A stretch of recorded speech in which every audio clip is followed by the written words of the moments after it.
The Dr. Yellow. What if there was a bullet train that most people in Japan have never seen, even though it runs on the same tracks as their daily commute? The Dr. Yellow is exactly that. It is a specially built Shinkansen used for inspecting the high-speed rail network across Japan, painted bright yellow, so it stands out from every other train on the system.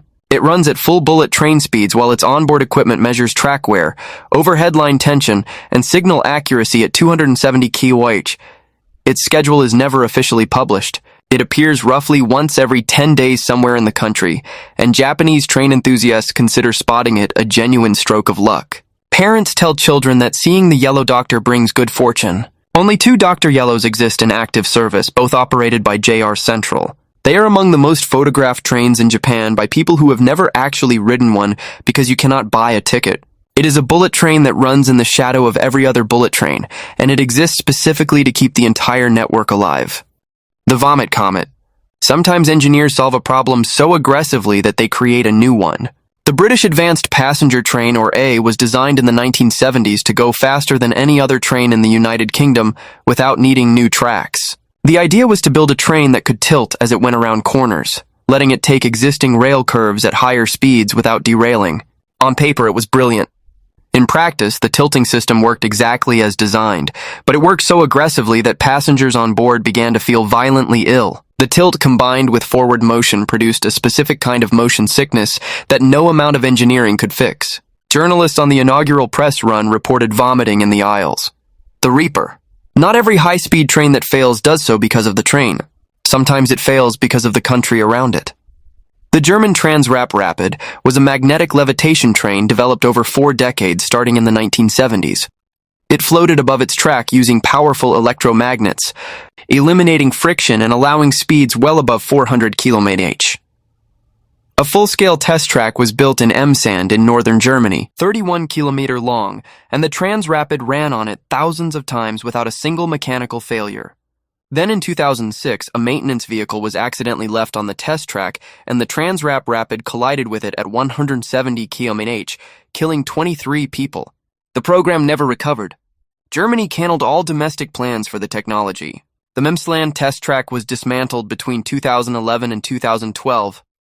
The only place the Transrapid still operates commercially is in Shanghai, where a version of the German technology carries passengers between the airport and the city. In Germany itself, the track is gone and the trains sit in museums. It is a story of a technology that worked perfectly for decades and lost the political will of the country that built it after a single accident. The Racer. Some trains break records over months of steady testing. This one broke the world speed record in 15 seconds and then never did it again. On the 3rd of April 2007, a heavily modified French TGV was accelerated down a specially prepared section of high-speed rail between Paris and Strasbourg. The overhead power lines had been boosted to a higher voltage. The wheels had been enlarged to spin at unusually high speeds. The gearing had been altered. The train hit a peak speed of 574.8 km/h, breaking the world speed record for any conventional train on rails. The record still stands today, more than 18 years later. The modifications required to reach that speed made the train unusable for regular service. It exists now in preserved condition, having spent its life proving a single point that no other conventional train has ever matched. The Psychic. Some trains seem to defy the laws of physics themselves. This one floats above its track without ever touching it. The Shanghai Magv is the fastest commercially operating train in the world, reaching 431 km/h on a 30-kilometer route between Pudong Airport and the outskirts of Shanghai. It uses German Transrapid technology adapted and expanded by China and floats using magnetic levitation with no friction and almost no vibration. The full journey takes less than 8 minutes. It has been running since 2004 and continues to operate today. What makes it strange is not the technology but the geography. The train only serves this one short route. It has never been extended, never been connected to the wider Chinese rail network, and never spawned a second maglev system anywhere in China. It exists as an isolated demonstration of what high-speed rail could be, running the same 30 kilometers over and over again at the fastest sustained passenger speed on Earth. The Widowmaker. Some trains earn a good reputation over decades of reliable service. This one earned a terrifying reputation in a matter of test runs. In 1988, an Italian train called the ETR 450 broke a European speed record and simultaneously came close to disaster. It was one of the first tilting high-speed trains built for commercial service. and during test runs at speeds above 250 km/h, the tilting mechanism began oscillating uncontrollably in a way the engineers had not predicted. Passengers on early runs described the sensation of the train violently jerking side to side while traveling at highway speeds. The design team eventually solved the problem with computer-controlled dampers, and the ETR 450 went on to serve Italian high-speed rail for decades without further incident. But the early runs became legendary among European rail engineers as an example of what happens when you push a mechanical system faster than the physics allows before the software catches up. It survived. Its reputation did not. The Cruiser. Most high-speed trains are built to beat other trains. This one is being built to beat airplanes. The Chinese CR450 is currently the fastest commercially planned passenger train in the world. It is designed to operate at a sustained cruising speed of 400 km/h on regular commercial service, which is faster than the top speed of most fighter jets during takeoff. To achieve this, Chinese engineers had to redesign almost every component of a normal high-speed train.